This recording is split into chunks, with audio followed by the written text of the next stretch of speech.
Hello everyone and welcome to Chetan Bharat Learning. Welcome to this week's class of Current Affairs of Science and Technology, and let's get started and have a look at the various issues that we'll be covering today. So first of all, we'll talk about the antibodies against Nipah virus that have been detected in viruses in bats from Kerala. So Nipah virus क्या है, इसे हम पहले भी discuss कर चुके हुए हैं.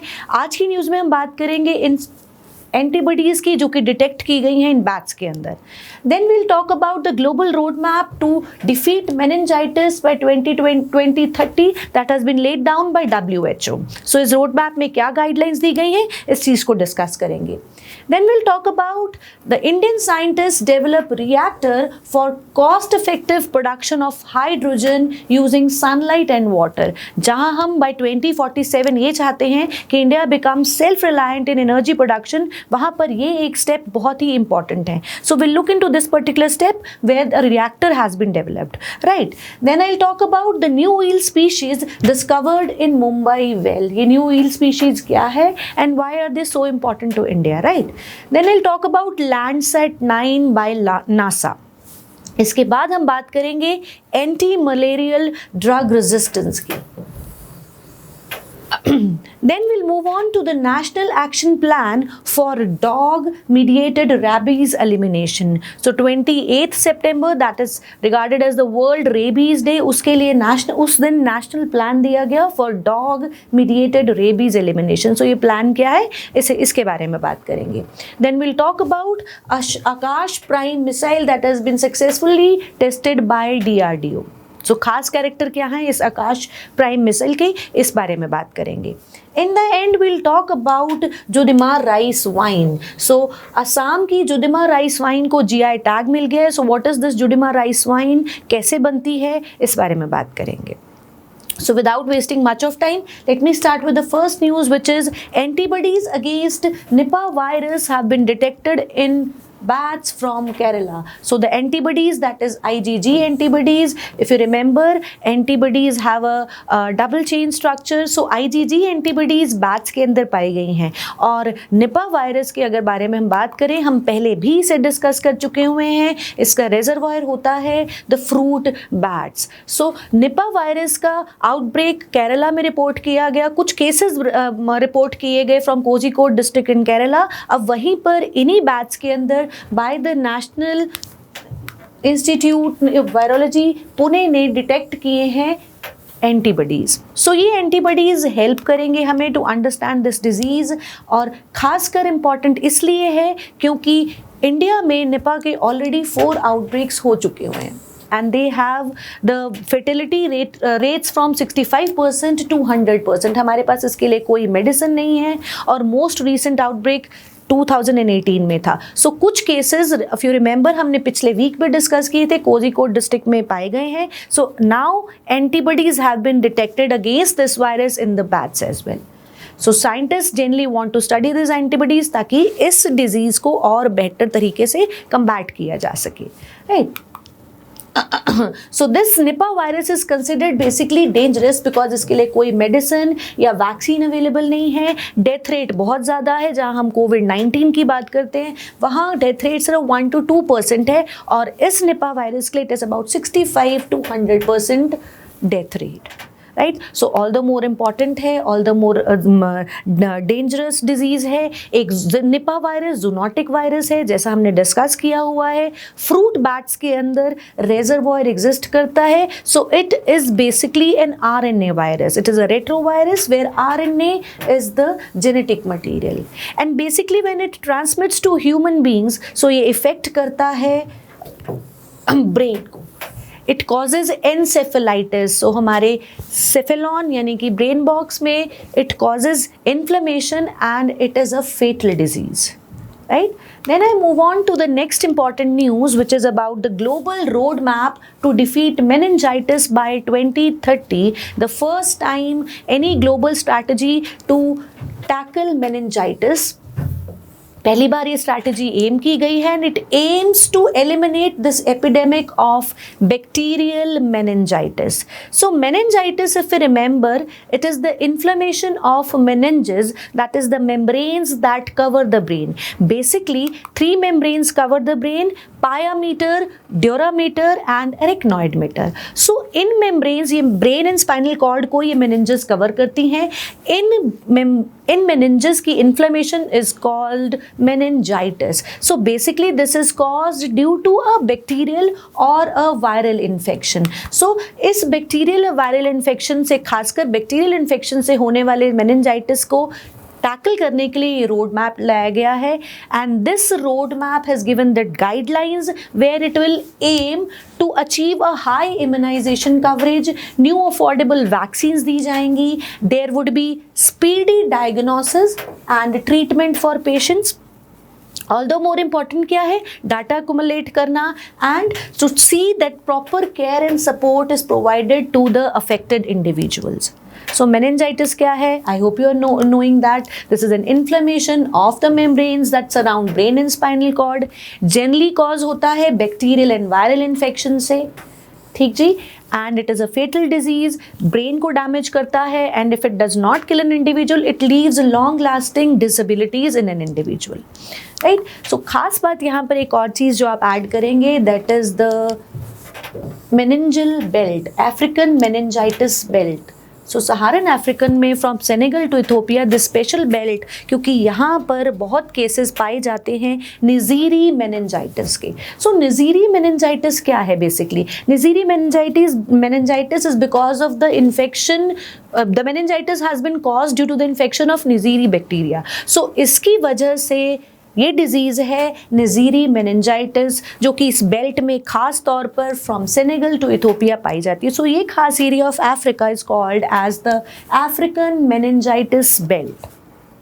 सो पहली बार WHO ने मेनिंजाइटिस के लिए एक रोड मैप तैयार किया है जिसके अंदर सभी affected individuals will be treated, data will be collected and proper care and support will be given to the affected individuals, right? Now I move on to the next important news, which is about the Indian scientists who have developed a reactor for cost effective production of hydrogen using sunlight and water. So scientists for the very first time have developed a large scale reactor जो कि substantial amount of hydrogen produce करेगा from the sources like sunlight and water. And for this they have used a carbon abundant chemical called as carbon nitride. इसे as a catalyst use किया गया है, right? So this work has been supported by DST's Nano Mission project, right? So आप ये याद रखेंगे कि DST Nano Mission project के अंदर इस रिएक्टर की डेवलपमेंट की गई है जहाँ पर earthly abundant material carbon nitride को as a catalyst यूज किया जाएगा and abundant amount of hydrogen would be manufactured using the sunlight and water. So कैसे किया गया ये? The team employed a low-cost organic semiconductor in carbon nitrides, which could be prepared. इसके लिए cheaper alternatives use किए गए, such as urea and melamine. When the sunlight falls on this semiconductor, holes are generated. और बहुत important है इन holes को capture करना, right? Otherwise they'll interfere in the production of hydrogen. So the electrons are reduce the protons to produce hydrogen, and the holes are consumed. Holes को consume किया जाता है using sacrificial agents. So sacrificial agents वो agents हैं, वो special organic compounds हैं जो कि holes को capture कर लेते हैं, so that there is more of production of hydrogen. If the holes are not consumed, then they will recombine with the electrons and thus interfere with the hydrogen production.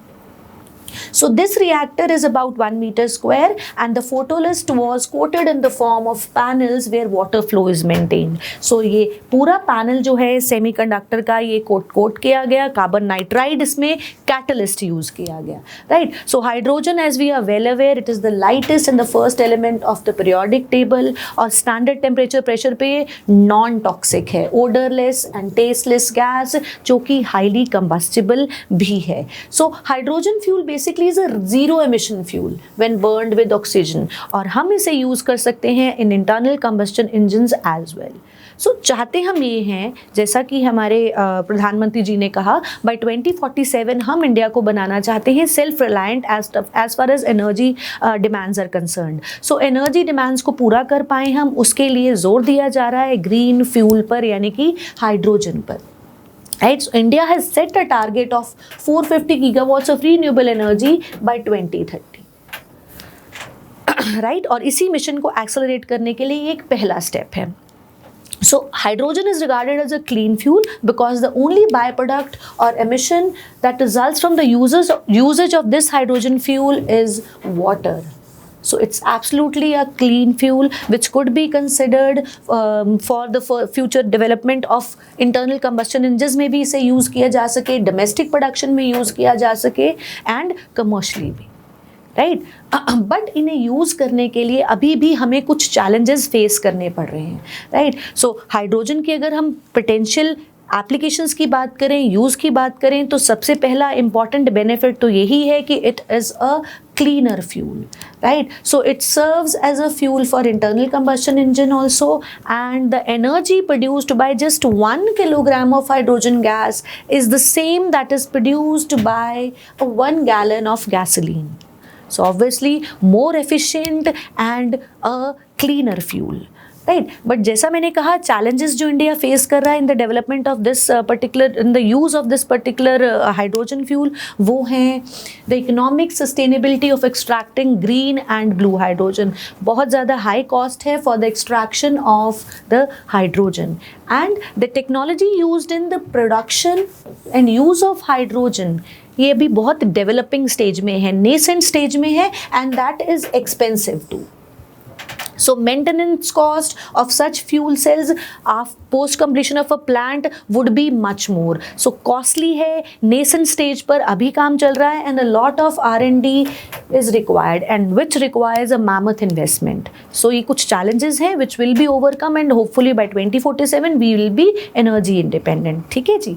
So now we talk about the next news, which is new eel species discovered in Mumbai well. So basically Maharashtra की CM Uddhav Thackeray ji के छोटे बेटे तेजस Thackeray along with some other scientists, उन्होंने इस ईल species को discover किया है, जो कि एक ओल्ड वेल में पाई गई मुंबई में ही, और इसी के लिए इसका नाम दिया गया है रक्तमिक्तस Mumba. Raktam ictus mumba. Raktam word is blood red because of the color of this eel, freshwater eel discovered in the well in Mumbai. This name has been given. So genus Raktam ictus को belong करती है, Anatha को belong करती है, jawless fish.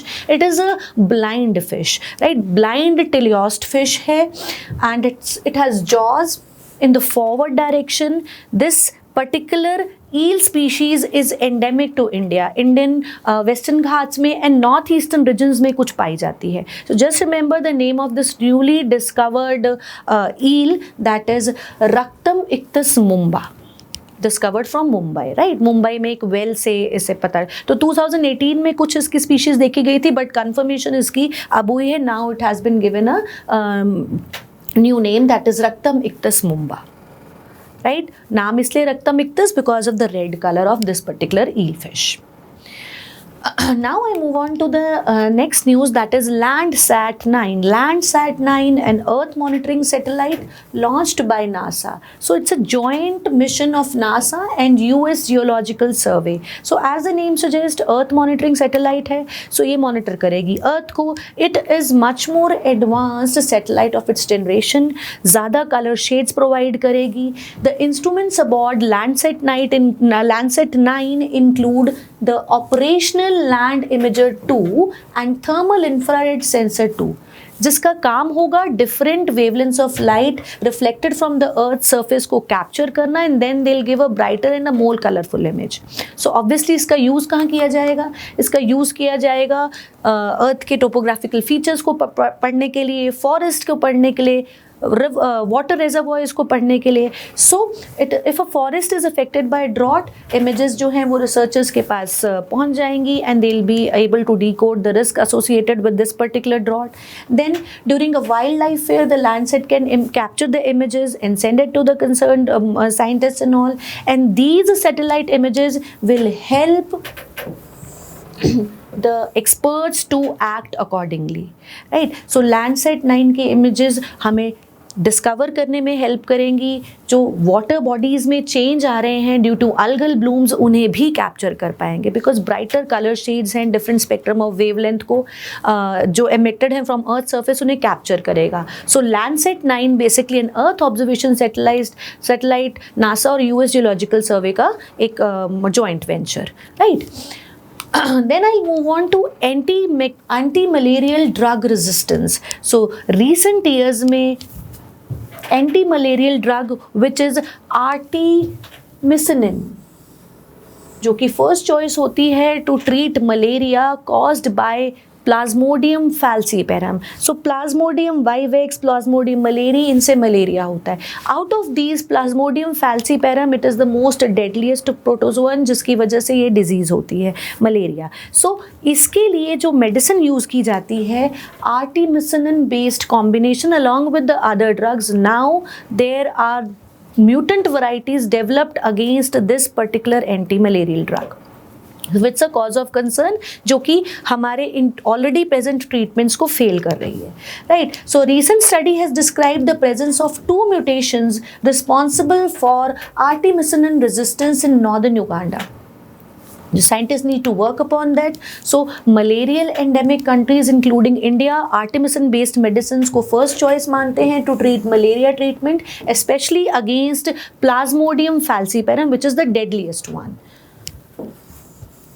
So overuse of this anti-malarial drug has led to the mutations. Mutations इसी वजह से ही होती हैं because overuse of the antibiotics leads to the changes in these particular protozoans, right? यहाँ पर अगर हम Plasmodium falciparum की बात करें.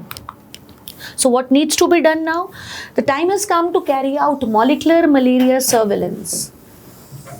और ड्रग रेजिस्टेंट वैरायटीज़ या ड्रग रेजिस्टेंट म्यूटेशंस जो आई हैं उनका सर्वे किया जाए, सो दैट करेक्टिव मेजर्स जो हैं वो टाइम पर डेवलप हो जाएं. बिकॉज जो ऑलरेडी अवेलेबल मेडिसिन हैं जो आर्टेमिसिन यूज़ कर रही हैं वो मेडिसिन अब फेल हो जाएंगी if we are not able to come up with some new treatment against the mutations. And most important thing that is to be taken into consideration is कि ओवर यूज़ ना हो. So over use होने की वजह से ही ये mutations हैं, right.